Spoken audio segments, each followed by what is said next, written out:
Quinn Teller didn't expect his Tuesday morning to end with a shattered champagne flute, a barefoot woman in a silk dress, and a twist of fate that would change everything. "Careful," he called out, rushing forward the second the glass exploded on the marble floor. A woman had been stepping backward, laughing at something someone said, when her heel caught the edge of the rug. The tray tipped. The glass slipped. Quinn was already crouched, sweeping the shards into his calloused hands before anyone else reacted. "You okay?" he asked, glancing up. She was stunning. Messy dark blonde curls, wide hazel eyes, and a surprised look on her face like she hadn't expected anyone to help her. She looked down at him, barefoot now, her heel snapped clean off. Yeah. I didn't mean to thank you," she said, blinking like she was still catching up. "It happens," Quinn said, scooping the last piece into a linen napkin. "You should sit down before you cut yourself." "Are you staff?" she asked, then immediately frowned like she hated asking that question. "No," he said with a small grin. "Just a guy who doesn't like to see someone bleed." She laughed softly, brushing hair from her face. "Then I owe you one." He stood, awkwardly holding the napkin full of glass. "You don't owe me anything. Broken glass is my specialty." That part was true. Quinn worked as a janitor at the upscale event hall downtown. Tonight, however, he was crashing. Not for fun, he was here because the caterer bailed last minute, and they'd called him in to help with cleanup. He wasn't really supposed to be on the floor, but he needed the overtime. His 7-year-old son, Beck, had asked for a new pair of soccer cleats, and Quinn couldn't remember the last time he'd said yes to something like that. The woman tilted her head. "I'm Emilia Rhodes." He paused. That name sounded familiar, but he couldn't place it. "Quinn Teller," he said, giving her a nod. "Nice to meet you. You're not from around this circle, are you?" "Nope," he said, not ashamed. "I fix things. Clean things. Pretty simple life." She stared at him like that was the most interesting thing she'd heard all night. "Emilia," a man in a tux said, interrupting them. "They're ready for your toast." She looked back at Quinn. "Will you be here long?" "Probably until midnight," he said with a shrug. "I don't leave until the floors shine." Her smile warmed. "Maybe I'll find you later." Quinn didn't think she would. Women like that didn't look twice at guys like him. But he watched her walk away, barefoot, heels in hand, and for the first time in a long time, he felt something shift in his chest. By the time the night ended, Quinn's back ached from lifting tables, and his hands were raw from scrubbing wine stains off the carpet.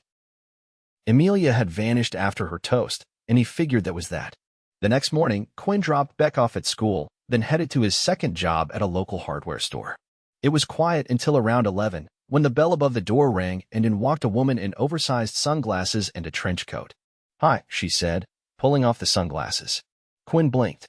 "Emilia, I wasn't sure you'd remember me," she said. "You kidding?" he said, a little stunned.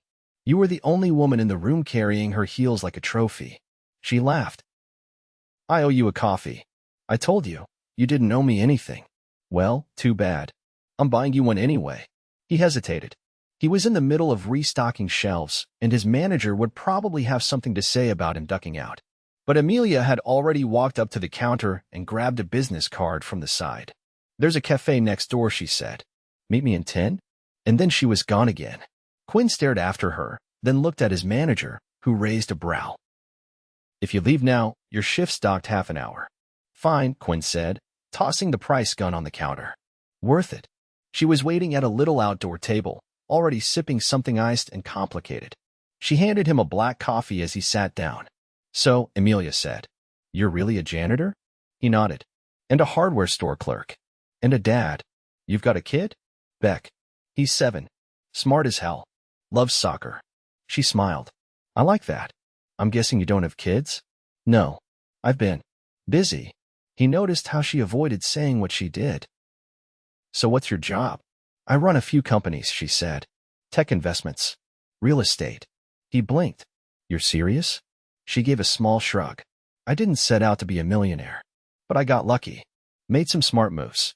Now I've got more money than I know what to do with and people who only speak to me because of it." "Sounds exhausting." "It is." They sat in silence for a second. "Why'd you really find me?" he asked. "Because," she said softly, "you didn't ask me for anything. You didn't care who I was. And for once, I felt like just a person." He looked at her, really looked at her. Not the money, not the designer coat or the expensive watch. Just her. "I like talking to you," he said simply.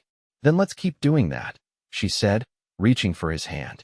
If you're not busy this weekend, I'd love to meet Beck. He froze. You want to meet my kid? I want to know the whole you, she said. Not just the guy cleaning up broken glass. Quinn swallowed hard. No one had ever said anything like that to him. Not since Beck's mom walked out 3 years ago and left a note on the fridge that said, I'm not meant for this life. Okay, he said quietly. Yeah, let's do that. And just like that, something in him cracked open. He didn't know what this was yet, but he knew it was real. Saturday came with an early chill in the air and the kind of restless energy Quinn hadn't felt in years. He adjusted the collar of his cleanest shirt one Beck had said made him look kind of like a coach as he waited on the park bench, keeping one eye on the soccer field where his son dribbled a ball through orange cones. Dad, Beck shouted, kicking the ball hard enough that it rolled to Quinn's feet. Was that good? Best one yet, Quinn called back, sending it toward him with a solid boot. Beck grinned and ran after it, his new cleats flashing blue across the grass. Quinn leaned back, hands in his jacket pockets, trying not to overthink what he was doing. Emilia had texted him earlier in the week, asking which park they usually went to. He'd given her the name, half expecting she wouldn't show. It wasn't exactly the kind of place people with her type of money frequented. But at 10:05, a sleek black car pulled up along the curb. The back door opened, and Emilia stepped out, wearing jeans, sneakers, and a ponytail. She looked nothing like the woman from the gala. Quinn stood as she walked over, tucking her hands into her jacket. Hey, you came, he said. I said I would. You look. He paused. Different. Less like I own 5 companies. More like someone who belongs in a park on a Saturday. I was aiming for that. Beck jogged over, slowing when he saw her. Is she the lady from the glass night? Quinn nodded. Beck, this is Emilia. Emilia crouched to his level. Nice to meet you. Your dad told me you're a soccer pro. Beck looked at her, then at Quinn. She's tall. Emilia laughed. That's the first time anyone's ever said that to me. Beck gave her a once-over, then tilted his head. You want to play with us? Quinn opened his mouth to decline for her, but Emilia was already pulling her jacket off. Absolutely. But I should warn you I haven't played since middle school. Beck tossed her the ball. Then it's going to be fair. They spent nearly an hour passing the ball back and forth, Beck showing off his tricks, Emilia laughing whenever it bounced off her knee or missed her foot completely. Quinn stood back, watching them. Something about it felt unreal. Not just because Emilia was there, but because she fit. Not in a forced, pretending to be normal way. She didn't check her phone once. She didn't fidget or act like she had somewhere more important to be. She was just there, present, like it mattered. Afterward, they collapsed onto the bench, Beck between them, sucking on a juice box. I think I pulled something, Emilia muttered. You're the one who did a cartwheel trying to block his shot, Quinn said. I was improvising. Beck looked up at her. You're better than Mom. Quinn stiffened. Emilia glanced at him, then down at Beck. I bet your mom's great at stuff I'm not. Beck shrugged. She doesn't come to the park. Quinn ran a hand over his jaw, unsure how to pivot. Do you like pancakes? Emilia asked. Beck nodded. Yeah. There's a place with chocolate chip ones the size of your head. Want to go? Beck looked at Quinn, waiting for the go-ahead. Quinn hesitated. They didn't do restaurants often. Not with his budget. Not with the awkwardness of someone else paying. I'll cover it, Emilia said quietly. For both of you. He stared at her. You don't have to do that. I want to. He looked down at Beck, who was already zipping his jacket. Okay, Quinn said. Let's go. The cafe Emilia took them to was tucked into the corner of a quiet street, the kind of place with mismatched chairs and syrup in glass bottles. Beck sat across from them, cutting his pancake into perfect squares and telling Emilia about his science project without pausing for breath. Quinn watched her listen, not nodding absently, really listening. When Beck left to use the bathroom, Quinn leaned in. He likes you. I like him, she said. He's honest. And he doesn't care what I do for a living. Quinn tapped his fingers against the ceramic mug. Most people would care. Do you? He didn't answer right away. I've worked my whole life to be enough, he said. For Beck. For myself. I've never had time to think about someone else fitting into that. I'm not asking to fit, Emilia said. I just want to know you. The real you. Not the guy who only talks about what he's working to be. He nodded slowly. That's not easy for me. I'm not easy either. When Beck came back, Emilia pulled a napkin from the dispenser and started folding it into a paper crane. Beck watched, fascinated, as she turned it into a lopsided bird. "Can you teach me?" he asked. "Of course," she said, scooting closer to show him the folds. Quinn leaned back, watching them, something stirring in his chest. Not attraction. That had come first. This was deeper. He wasn't sure what to call it yet, but it terrified him more than anything. After breakfast, Emilia offered to drive them home. Beck fell asleep in the back seat before they turned the corner. Quinn glanced at her. "You didn't have to do all this." "I didn't do it for you," she said. "I did it for us. For what this could be." He didn't respond. He didn't know how to. When she pulled up outside his building, she turned to him. "I want to see you again. Without pancakes. Without Beck. Just you." "I'll need to find someone to watch him," he said. "I'll wait," she replied. "However long it takes." He looked at her, really looked, and nodded once. As he carried Beck upstairs, he realized something had changed. Not just his day. Not just his mood. Something in his world had shifted, and he didn't know what was coming next. But for the first time in years, he wanted to find out.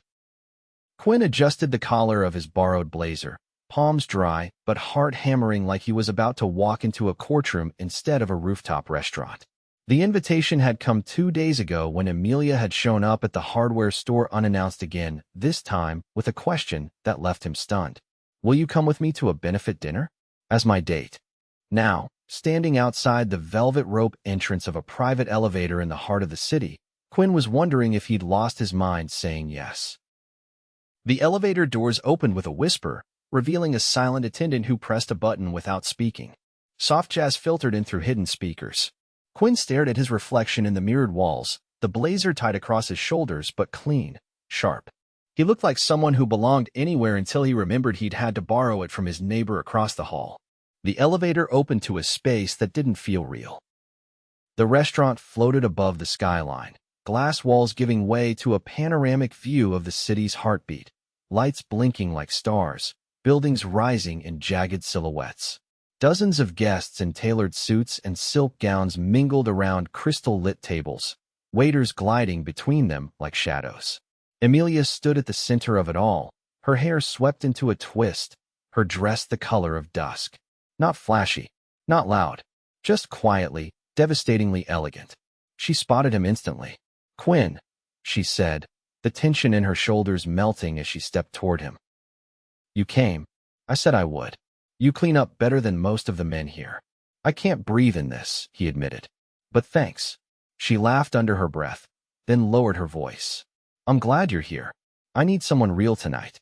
As soon as she said it, a man approached with a polished smile and a champagne flute. "Emilia, you're a vision." "Quinn, this is Clive, one of the board members from Erosis Tech." Clive gave Quinn a once-over that barely lasted a second. "And you are?" "Her date," Quinn replied simply, not offering a handshake.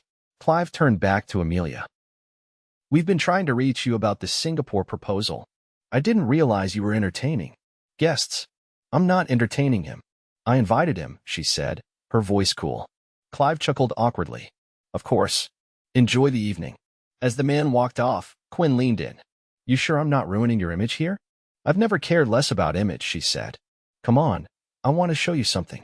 She led him through the glittering crowd, past waiters offering hors d'oeuvres he couldn't pronounce, to a quieter terrace lined with lanterns. The air was crisp, the city humming below. "I used to sneak up here during deals," she said, resting her arms on the railing. "Before I could afford to be in rooms like this. I'd eat deli sandwiches on this balcony and pretend I belonged."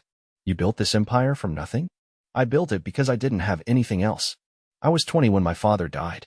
He left me a stack of debt and a garage full of outdated tech junk.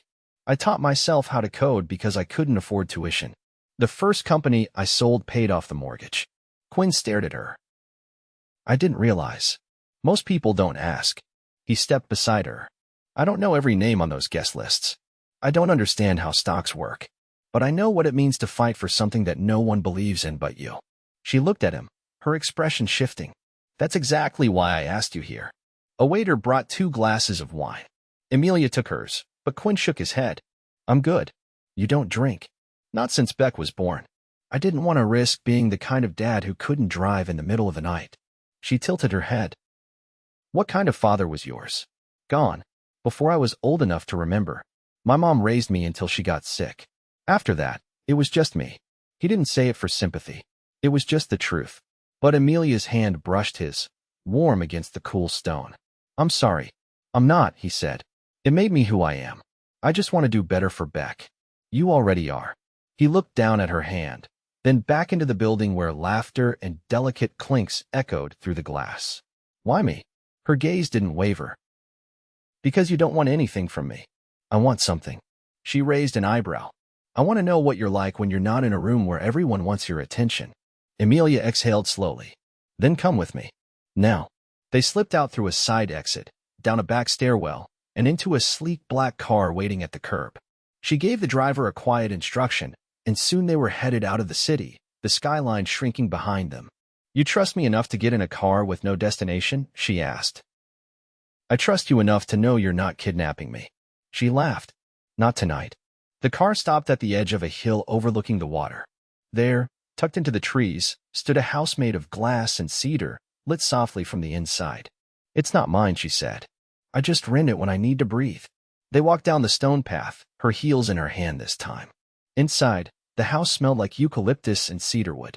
She led into a room with floor-to-ceiling windows and a fireplace already lit. Why are you really showing me this? He asked. Because I haven't brought anyone here. Not once. He looked around. It feels like you. That's what I wanted. A place where I didn't have to pretend. Quinn turned toward her. Are you pretending now? No, she said softly. That's what scares me. He stepped closer, close enough to see the flicker of doubt in her eyes. You don't have to be scared of me. I'm not scared of you, she said. I'm scared of what I feel around you. It's fast. It doesn't feel wrong. No, she whispered. It feels like something I haven't let myself want. He reached for her, brushing a strand of hair behind her ear, his thumb lingering against her cheek. I didn't expect any of this, he said. But I'm not walking away from it. She met his gaze, her breath catching. Neither am I. Outside, the wind stirred the trees. Inside, the fire crackled softly as they leaned into something that wasn't built on status or possibility, but on the terrifying, beautiful truth that two broken people had found something whole in each other. 3 weeks later, Quinn stood in the middle of a warmly lit bookstore, his hands resting on the edge of a worn table, as Beck pointed out his favorite chapter books to someone who absolutely did not need a recommendation. Emilia crouched beside the shelf, listening intently as Beck explained the complex difference between two dragon-themed series. She nodded like she was receiving classified intelligence. Quinn couldn't stop watching her, not just because she was here again, but because she kept showing up in ways that mattered. After that night at the glass house, things had changed. Quietly. Steadily. With intention. She didn't try to sweep him into her world, and he didn't pull her into his out-of-obligation. Instead, they built something in the space between. She came to Sunday breakfasts. He met her at her office once, late after Beck was asleep, and she gave him a tour of the top floor, not as a power move, but because she wanted him to see where she worked when she wasn't with him. But tonight was different. Tonight, she'd asked if she could take them both somewhere after the bookstore. She didn't say where, only that it was important. Beck grabbed a book and held it to her. This one's my favorite, but the ending is sad. I don't mind sad endings, Emilia said gently, as long as they mean something. Quinn raised an eyebrow across the aisle. She caught his look and smiled without saying anything. After Beck paid for the book with a crumpled $5 bill and a handful of coins, Emilia led them outside to where a silver SUV waited, its windows tinted, driver already inside. She opened the back door and gestured for Beck to climb in. Wait, Quinn said. Where are we going? You'll see. Emilia, trust me. Beck was already buckled. Quinn hesitated, then got in beside him. As the car pulled away from the curb, he glanced at her. If this ends with me wearing a tux again, I'm out. No tux, she said. I promise. The city blurred past, then faded behind them as the car wound through a quiet, tree-lined neighborhood Quinn didn't recognize.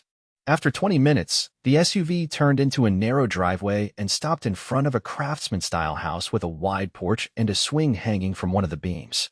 Emilia opened her door and stepped out. Quinn followed, Beck hopping down beside him. I don't get it, Quinn said. Whose house is this? Emilia pulled a key from her coat pocket and placed it in his hand.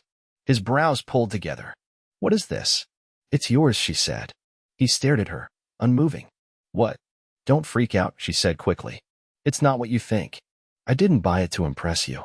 You bought a house. I didn't buy it for you. I bought it for Beck. For both of you. It's in your name. I've already handled the taxes and the deed transfer. Legally, it's yours. His voice was quiet. Why? Because I watched you fix leaky pipes and mop floors for hours, and you still found time to take Beck to the park and read to him at night. Because you've never once asked me for anything. Because you constantly think you don't deserve more than what you've scraped together. And that's not okay with me. He looked down at the key in his hand. I can't accept this. Yes, you can. And you will.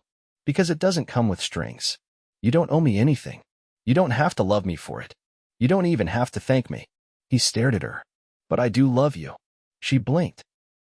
I didn't know it until now, he said, voice low. I didn't let myself believe it. But I do.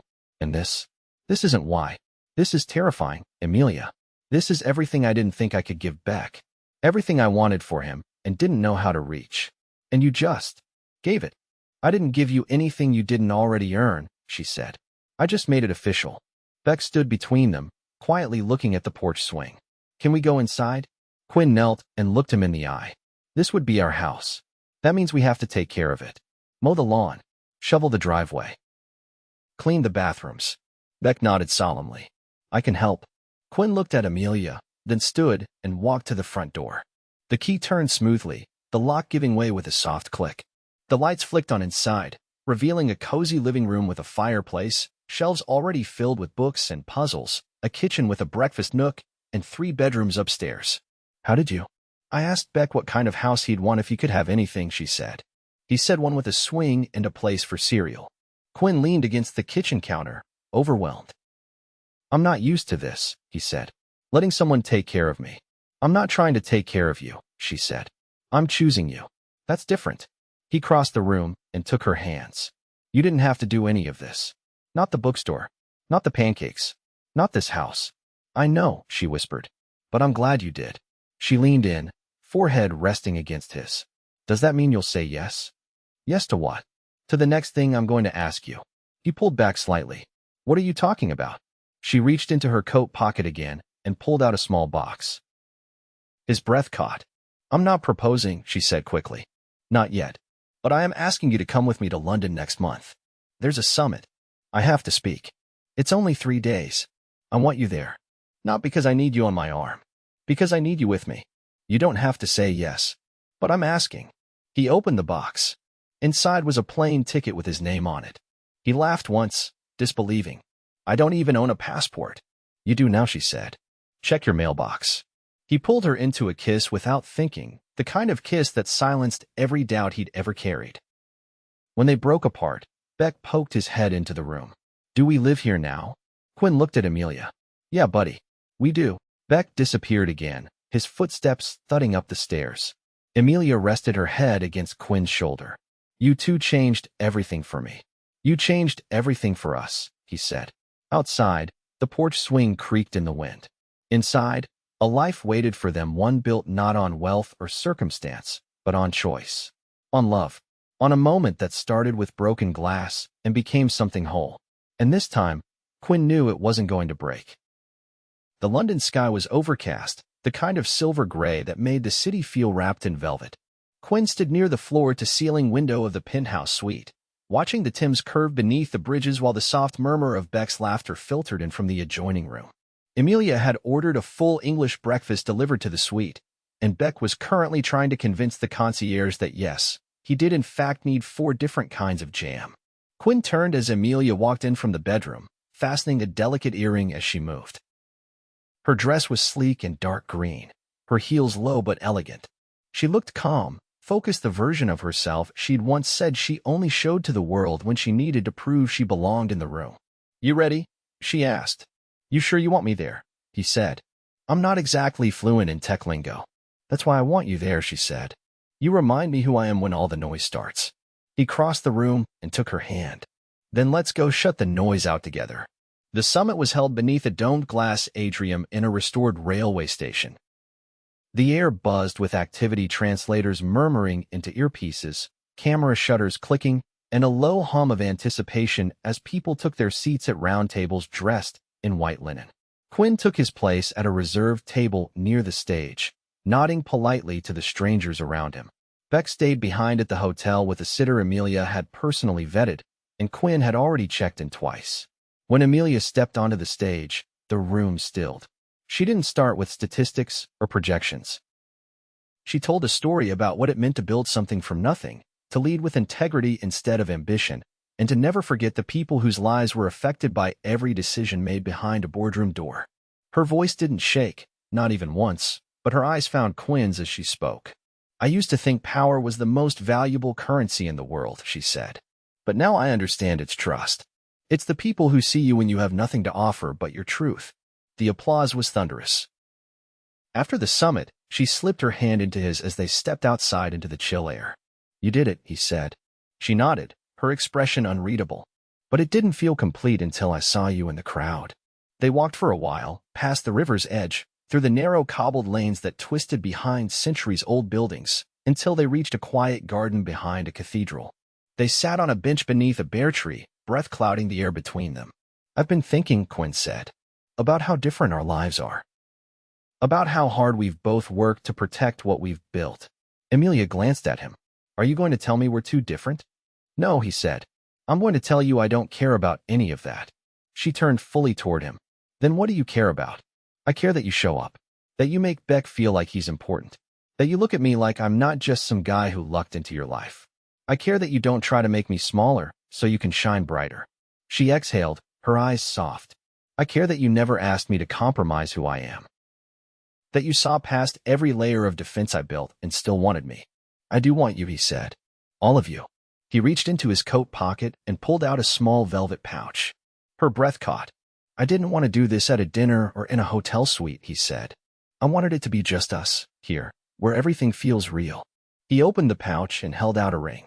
It was simple, a wide gold band with a small emerald nestled in the center.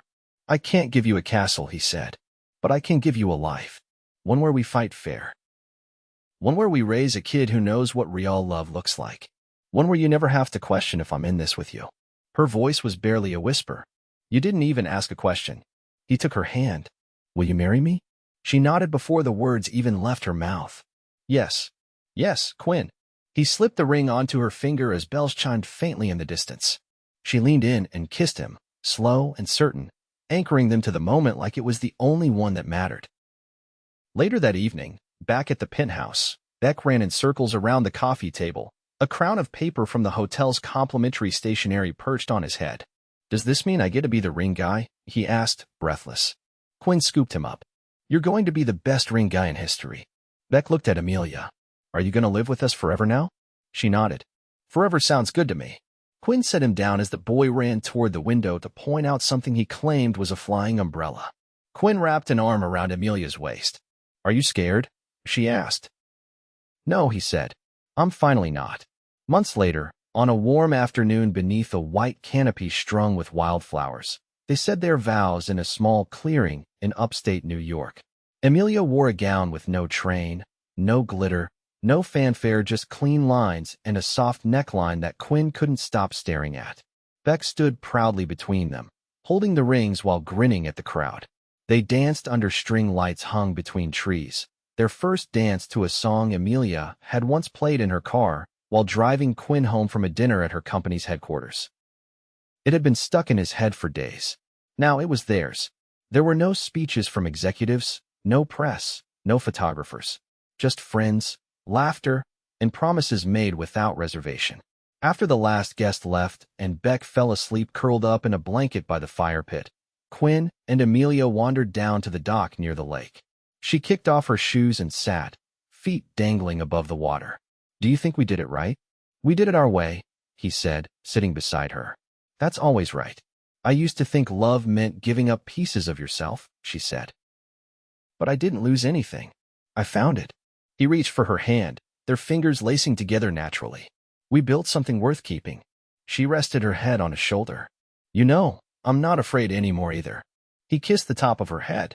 "Good. Because this is forever." And it was.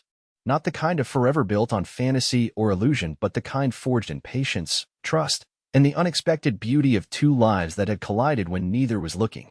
They stayed on the dock until the stars came out, The lake still, the world quiet. Together, they had everything they needed. And finally, they were home.